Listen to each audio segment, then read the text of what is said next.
जहां मालदीव के अंदर राष्ट्रपति खुद ही अपने संसद में फंस रहे हैं, तो वहीं भारत के 900 सैनिकों की जान फंसी है। जानेंगे इजराइल और लेबनान के बीच में ऐसा क्या चल रहा है। जियोपॉलिटिक्स में बहुत कुछ चल रहा है, हमेशा की तरह जानने को मिलेगा बहुत कुछ। आइए जानते हैं इन खबरों को विस्तार से। मालदीव के चीन परराष्ट्र राष्ट्रपति मोहम्मद मुइजू अपने ही देश में घिर गए हैं। मुइजू ने राष्ट्रपति बनने के बाद राजनीतिक पदों पर और नियुक्तियां रोकने का किया गया अपना ही वादा तोड़ दिया है। 5 फरवरी को अपने पहले राष्ट्रपति संबोधन में मुइजू ने कहा था कि देश में राजनीतिक पदों में वृद्धि नहीं की जाएगी। उन्होंने तब कहा था कि सरकारी खर्च को कम करने के लिए उनकी सरकार ने राजनीतिक पदों पर और नियुक्तियां नहीं करने का फैसला किया है। मालदीव की मीडिया पोर्टल अधादू के अनुसार मोहम्मद मुइजू के वादे के बाद भी उनकी सरकार में जमकर राजनीतिक नियुक्तियां की गई हैं। फरवरी में मुइजू ने कहा कि सरकार की योजना देश की वित्तीय स्थिति को सुधारने और कर्ज तथा राजकोषीय स्थिति को एक अस्थायी स्तर पर लाने के लिए अपनी स्वयं की सुधार नीति तैयार करने और उसे लागू करने की है। उनका कहना है कि ये देश के आर्थिक और वित्तीय भविष्य के लिए आवश्यक है। उन्होंने आगे कहा कि इसी तरह सरकार के खर्चों को कम करने के लिए असाधारण स्थितियों को छोड़कर वरिष्ठ राजनीतिक पदों पर लोगों की नियुक्ति नहीं की जाएगी। कहा जा रहा है कि राष्ट्रपति की घोषणा के बाद भी और अधिक राजनीतिक नियुक्तियां की जा रही हैं। इसके साथ ही मुइजू सरकार इन नियुक्तियों को छिपाने में लगी हुई है। राष्ट्रपति कार्यालय और वित्त मंत्रालय ने राजनीतिक पदों पर नियुक्तियों की कुल संख्या का खुलासा करने से इनकार कर दिया है। विपक्षी मालदीवियन डेमोक्रेटिक पार्टी ने पिछले बुधवार को बिना किसी नोटिस के राजनीतिक नियुक्ति की संख्या का खुलासा न करने पर बहस करने के लिए प्रस्ताव दायर किया। ये प्रस्ताव पारित नहीं हुआ क्योंकि सत्तारूढ़ पीपुल्स नेशनल कांग्रेस के बहुमत ने इस पर बहस करने की इच्छा नहीं जताई।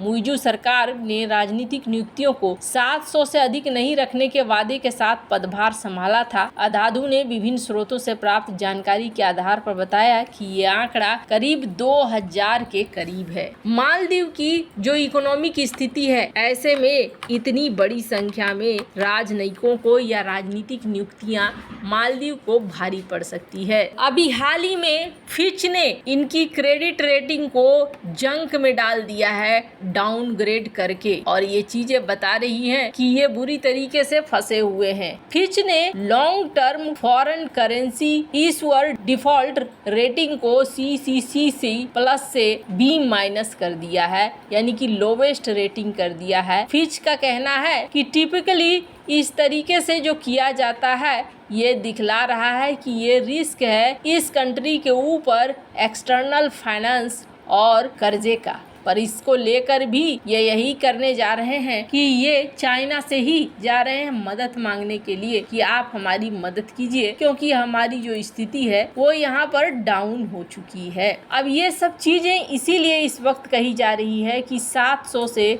बढ़ाकर आपने 2000 कर दिया है, जबकि हमारी रेटिंग इतनी ज्यादा खराब है। इसके अलावे हमारा जो फॉरेन रिजर्व है वो भी $492 मिलियन हो गया 748 से, और ये दिखला रहा है कि हमारी स्थिति यहाँ पर खराब हो रही है। और ये चीजें यहाँ पर अब ले जा रही है मालदीव को सीधे चाइना के शरण में, क्योंकि जितना ज्यादा कर्जा लेता जाएगा मालदीव, उतना ही चाइना के चंगुल में फंसता जाएगा। अभी हाल ही में एक स्टेटमेंट आया था, और जिस स्टेटमेंट में ये कहा गया था कि चाइना ने ना एक पूरा का पूरा देश ही कहीं ना कहीं कहे तो खरीद लिया है। अब ऐसा क्यों कहा जा रहा है? ऐसा इसलिए कहा जा रहा है क्योंकि चाइना ने इतना कर्जा ही दिया है कि स्थिति इस लेवल पर पहुंच गई है। अब आगे किस तरीके से ये देश अपने आप को बचाते हैं, ये बहुत बड़ी आने वाले समय में जियोपॉलिटिक्स में काफ़ी चीज़ें बदलेंगी। पर ऐसा नहीं है कि चाइना भी इस पोजीशन में है कि सभी को दान देता रहे, क्योंकि चाइना की खुद की इकोनॉमी भी बड़े संकट में है। खैर, जहाँ एक तरफ ये सब कुछ चल रहा है, वहीं दूसरी तरफ भारत के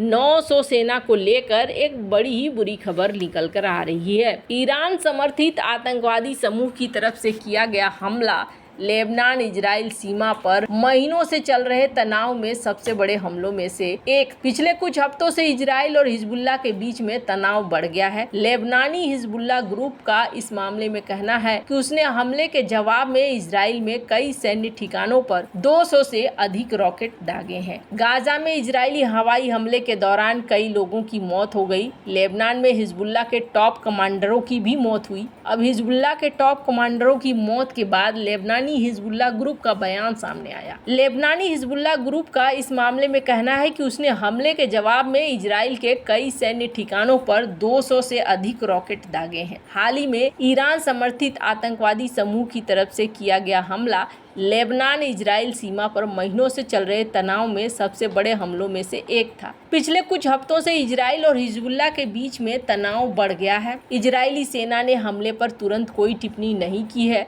इसने बुधवार को स्वीकार किया था कि उसने एक दिन पहले दक्षिणी लेबनान में हिजबुल्लाह के 3 क्षेत्रीय डिवीजनों में से एक का नेतृत्व करने वाले मोहम्मद नामेह नासिर की हत्या कर दी थी। कुछ घंटों के बाद हिजबुल्लाह ने उत्तरी इजराइल और कब्जे वाले सीरियाई गोलन हाइट्स में भारी हथियारों के साथ कई कत्यूसा रॉकेट और फलक रॉकेट लॉन्च किए। गुरुवार को इसने और रॉकेट लॉन्च किए। अमेरिका और फ्रांस इन झड़पों को पूरी तरीके से युद्ध में बदलने से रोकने के लिए लगातार संघर्ष कर रहे हैं। इस युद्ध से अमेरिका को डर है कि अरब दुनिया में, अरब भर में भी ये युद्ध आगे बढ़ सकता है। पर ऐसा लगता है जैसे इस युद्ध को लेकर इजराइल पूरी तरीके से तैयार है। इजराइल इस युद्ध को लड़ेगा। अब ये ऐसा क्यों कहा जा रहा है? क्योंकि यूएन ने भी एक वार्निंग दी है। स्क्रीन पर एक आर्टिकल देख सकते हैं। यूएन ने वार्निंग देते हुए कहा है कि फुल स्केल वॉर होगा इजराइल लेबनान बॉर्डर पर, जहां भारतीय पीस कीपर भी हैं। और भारतीय पीस कीपर कितने हैं? 1-2 नहीं है, बल्कि 901 इंडियन पीस कीपर यहाँ डिप्लॉयड हैं। यूएन इस बार बहुत ही ज्यादा कंसर्न है।